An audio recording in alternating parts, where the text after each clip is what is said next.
Vigilawyers financieros, continuamos con nuestro trabajo en materia de derechos políticos y electorales. Y bueno, dijimos que estamos en el análisis del artículo constitucional anterior al que me importa mucho que ustedes sepan, que ustedes conozcan, que ustedes trabajen, que ustedes entiendan, pero hemos ya hecho cita de algunos artículos constitucionales anteriores y nos quedamos, ¿verdad?, hasta el análisis con relación a la Ciudad de México, entender si en realidad es un Estado o no lo es, y si lo es, si es soberano. Hay una contradicción ahí, ¿verdad? Y nos quedamos hasta la parte en donde dijimos que se establecen ciertos principios en lo que llaman constitucionalmente la ley fundamental. Pues si lo dicen constitucionalmente, la Constitución es una ley fundamental, ¿verdad? Y en ese sentido, todos los que señalamos como estados libres, estados soberanos, incluyendo a la Ciudad de México, pues van a constituir una federación. Y entonces, ahora sí nos vamos al artículo muy largo, igual que el que se refiere a medios de impugnación, y en ese sentido, bueno, pues ustedes van a ver que hay muchas cosas interesantes que a veces no leemos, que a veces no comprendemos. Bueno, yo, ¿verdad? Porque ustedes pues sí son muy inteligentes, ustedes todo lo entienden. Y en este sentido, de este artículo constitucional, van a advertir que el pueblo ejerce su soberanía. ¿Quién es el que ejerce la soberanía? El pueblo. Y entonces cuando dicen, ¿es un Estado soberano? ¿Será el Estado el soberano? ¿Es la nación la soberana? Ay, es que me acuerdo mi concepto de Estado, ¿verdad? Ah, bueno, entonces, pero constitucionalmente adviertan, el pueblo ejerce su soberanía por medio de los poderes de la Unión. ¿Cuáles son los poderes de la Unión? Ah, pues ya se acuerdan, ¿verdad? Y se acuerdan del check and balance, y se acuerdan de pesos y contrapesos, y saben muchísimo al respecto, pero así dice la Constitución, el pueblo ejerce su soberanía, ya habíamos dicho, ¿verdad?, en quién radica, de dónde dimana, cómo se instituye los poderes públicos. Y en este caso el pueblo ejerce su soberanía por medio de los poderes de la Unión. ¿Serán los mismos los de la Unión y los públicos? Ay, pues dicen, ¿verdad?, los consecuencialistas, obvio. Y entonces pues hay que preguntarse, en los casos de la competencia de estos, en los casos de la competencia de quién, pues de los poderes de la Unión, ¿verdad? Y a ese respecto, bueno, pues seguimos con esta parte. Y por los estados y la Ciudad de México, conclusión, insisto, ratifico, la Ciudad de México no se puede considerar un estado y menos soberano. Es la Ciudad de México, a la mejor soberana, ¿verdad? En lo que toca a estos estados y a esta Ciudad de México, a sus regímenes, no dice regímenes interiores, en los términos respectivamente establecidos por la presente Constitución Federal, ya no dijo ley fundamental, y las particulares. ¿Qué son las particulares? Ay, pues dicen los que utilizan el método deductivo. Pues si está hablando de la Constitución, también se está refiriendo a las constituciones de los estados o de cada estado, pero aquí dice y las particulares de cada estado, por eso se refiere a una particularidad de cada estado. Ajá, ok, o hay otras, no, pues sí se está refiriendo a las de los estados, ¿verdad?, y de la Ciudad de México. Conclusión, dice respectivamente establecidos en la presente Constitución Federal y las particulares, o sea, en las constituciones de cada estado y de la Ciudad de México. Ahora sí, ¿verdad?, la Ciudad de México, pues ya tiene su constitución, o todavía no, hay que leer los transitorios, y las que en ningún caso podrán contravenir las estipulaciones del Pacto Federal. ¿Y dónde está el Pacto Federal? Pues ya dijimos, ¿no?, la federación. Por eso, ¿cuál es el Pacto Federal? Pues en dónde se ha establecido el Pacto Federal y a través de qué se instituyó, a través de qué se constituyó. Ya me acordé, ahora sí ya puedo. Y entonces, la renovación de los poderes, una cosa es la renovación, no se pierdan, la renovación de los poderes, ¿verdad? Y otra cosa es el derecho de alterar Hay que entender el concepto de alteración, hay que entender el concepto de modificación de las formas de gobierno y a ese respecto entender la parte que tiene que ver con esta renovación, la renovación de los poderes legislativo y ejecutivo. ¿Por qué no se les ha ocurrido que el judicial venga por el mismo medio? Pues sí se les ha ocurrido, no lo han hecho. Como que ya es momento, ¿no?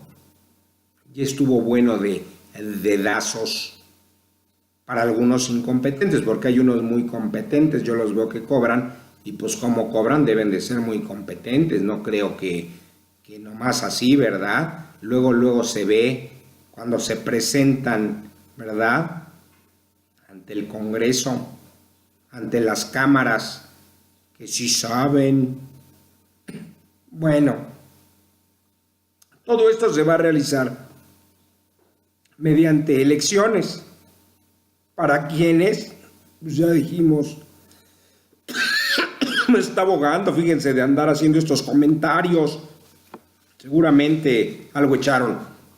Y se va a realizar mediante elecciones libres, auténticas y periódicas. Pero hay bases. Y en ese sentido, bueno, pues las bases dice que los partidos políticos son las entidades de interés público. La ley determinará las normas y los requisitos para su registro legal. ¿De quién? Pues de los partidos políticos. ¿Son entidades? Pues así dice que son entidades de interés público. Es decir, es de interés gubernamental, ¿verdad? El que existan que los partidos políticos, como para que anden los políticos diciendo, y no importa, y los recursos, y los devolvemos. Cuidado. Y en ese sentido, bueno, la ley va a determinar las normas, va a determinar los requisitos, ya dijimos, para su registro legal. O sea que hay registro ilegal. Y en ese sentido, las formas específicas de su intervención en el proceso electoral. No dice procedimiento electoral, dice proceso electoral, y los derechos, las obligaciones y prerrogativas que le corresponden. Entonces, si a ustedes les preguntan, ¿los partidos políticos tienen prerrogativas? Sí. ¿Los ciudadanos tienen prerrogativas? Sí. Entonces no se instituyen, ¿verdad? No dimanan, no emergen de los ciudadanos, no emergen los partidos políticos del pueblo. Pues aquí dice claramente, son entidades de interés público. ¿A quién le interesan? ¿Al ciudadano? ¿Al pueblo? ¿No, verdad? A alguien más. Y en ese sentido, bueno, ¿cómo van a intervenir? Pues ¿cómo creen que van a intervenir? Pues obviamente manga ancha, ¿verdad? En el proceso electoral, pues ¿de qué se trata? Pues de que la figura democrática, ¿verdad?, surta sus efectos. Por eso cuesta tanto, por eso tantos miles de millones de pesos a ese respecto.